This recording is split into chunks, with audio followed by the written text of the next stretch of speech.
Welcome to another video. It is time to finally mod this intake to make it work a little bit better. So if you remember, I did an install video on this Mopar cold air intake that's made for the TAs, and I kind of did my review on it. If you didn't see it, I'll link to it down below and probably at the end of the video.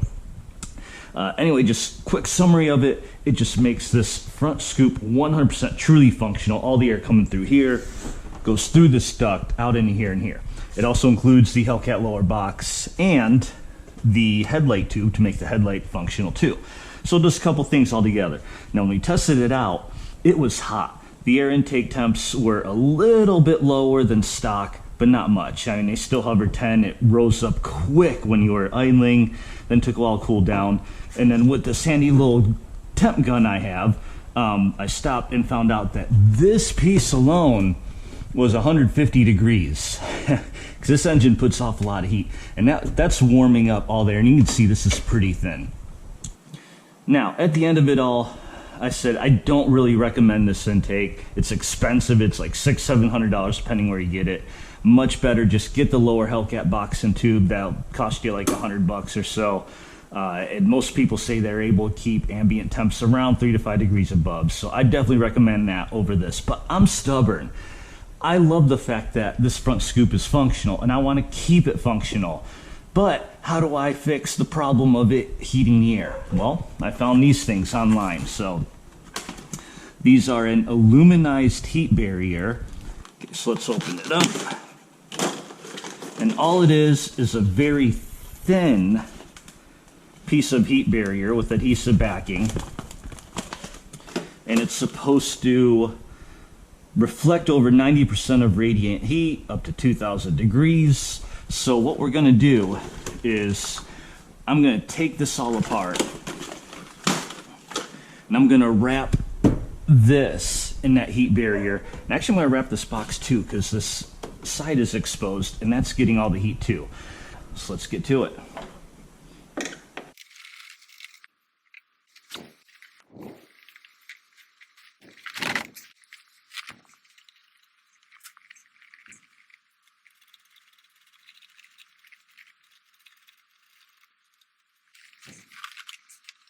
All right, there we go. We got it apart. Let's go ahead and go wrap it.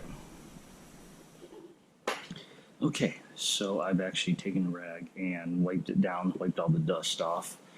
So let's go ahead. And first of all, I'm going to do is just kind of line up, cut what I need to cut, paste it on. So let's go ahead and get to it.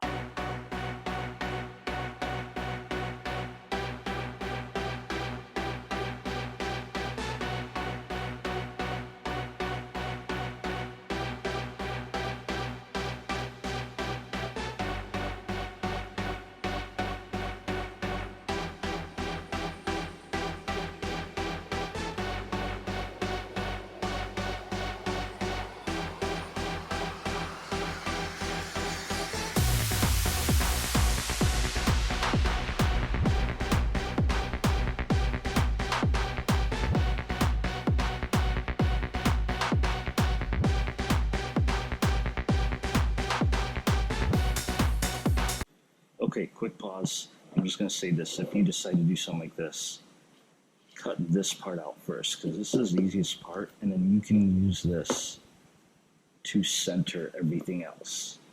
So, quick little tip. All right, let's keep going.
Okay, we're back out here. We got everything wrapped.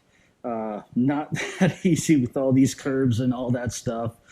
I did use up any tiny little scraps. I kind of Frankensteined some of these a little bit together. Not as much as I could of this. I was most concerned with this because this faces out here. And when I temp gun this, I think it was like around 140, 150 also. So I want to cover that up. And then as well as all this, so we'll take a look at that in a little bit. One other tip, wear gloves. I did not wear gloves. There's like fiberglass, I think, in this, so I'm a little bit itchy. And really quick before I get going, I just want to talk about these intake tubes. So this is the AFE one I trimmed down last time. This is the stock one that came with it. Turns out the reason I had so much problems, besides the fact that, cut myself, like I already knew that this headlight's farther back. Mopar actually makes a different one for the 19 and ups. And if you can see, it is way shorter, like a lot shorter. In fact, it's pretty close to where I trimmed it down now. I trimmed down a little bit more recently. Now I decided to keep using this AFE though, because even though this is a stock Mopar one, take a look at that. Well, you can see this AFE one is much wider. So since this just sits over here, I kind of wrapped a little extended out here. So let's go ahead and put this all together.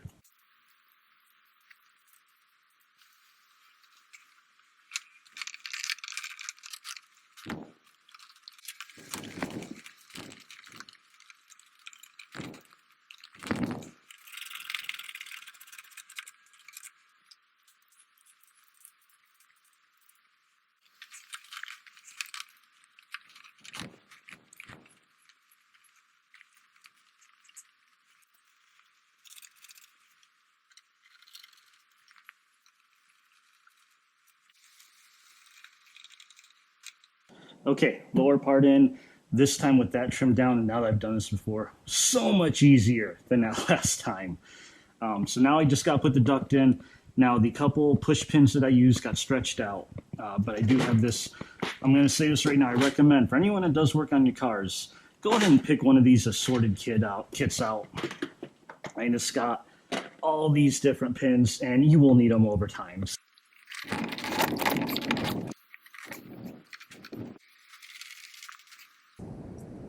Okay, now it's time to go for a drive, test it out, see what our temps look like. All right, well, we're here in the car. It shows I'm up to operating temp roughly.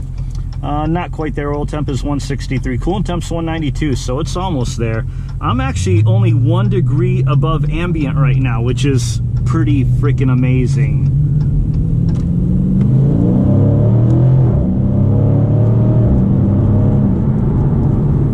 Moment there, I actually hit equal. Okay, now so today the outside temp is not as hot as it was the last time we were in here. It was 86 degrees outside. I mean, it's late November, but it's still 77. I don't know if you can see that. 77 outside, and right now my intake air temp is 78. So far so good. I mean, my temps are still working way up. Coolant's 203, oil temp is 174, so usually oil temp is gets quite a bit higher. But so far so good. Normally at this phase I'd be 3-4 degrees above, so the fact that I'm 1 degree above is insane. And I understand the outside temp is 9 degrees cooler, but inside that engine, inside that bay, it still gets just as hot as it does no matter what. And even back, oh, what we got here, a wide body Scat.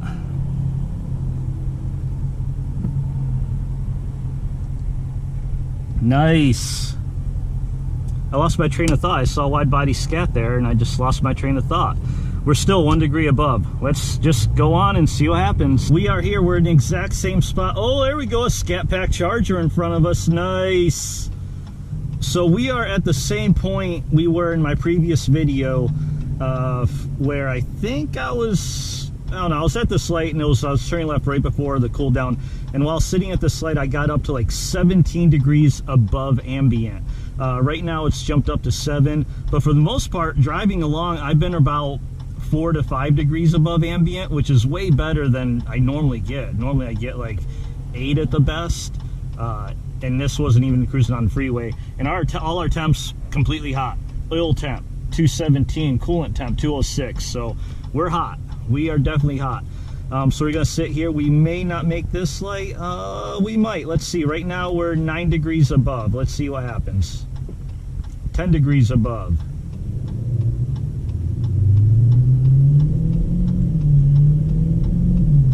Oh, looks like we are gonna make this light. 12 degrees above. So we didn't quite hit 17 degrees above, but let's see.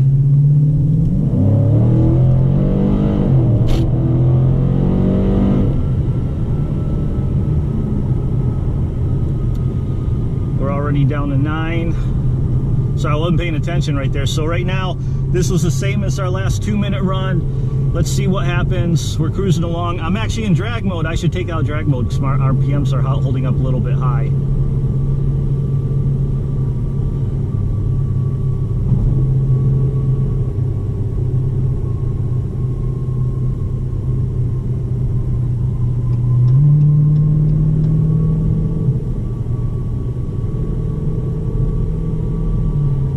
Alright, so now we're at 7 above, outside temp 77, intake air temp 84, 7 above, so we're already doing way better than we were before. So this wrap, it definitely helps.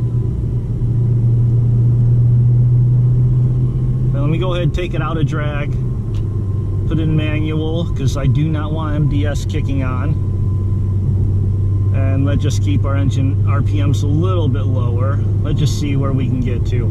Cruising at 60 right now. And we're at intake air temp 84, outside temp 77. Okay, so here we are. Pretty much exact same spot. Like in the last video when I installed the intake, I did basically the exact same route. And one thing I have noticed is the temps seem to be a little bit more stable. Now I'm sitting here right now, I'm still idling. Right, so right now it's showing the intake air temp's gone 18, actually now, now it's gone, what is that, 16 degrees above, but I'm literally just sitting here idling. But most of the time I was hovering about 5-6 degrees above ambient, which is definitely better than before with city driving. Before I think I was more around 8 or so, 8 to 10. One thing I did notice is whenever I got on it and it started sucking that air in a lot faster, the temp dropped a lot faster, like right away immediately. So let's go ahead and go out and check some temps out. No software update. What is this? No, I am not gonna do this. Schedule. Cancel. I already talked about the drag glitch. It's telling me there's a software update. And it's saying update now or schedule update. I hate the fact that it can do this over the air. Alright, back to it. Let's check these temps. Alright, let's first check the squirrel. Last time we were about 136, 118, 119. 18 degrees cooler.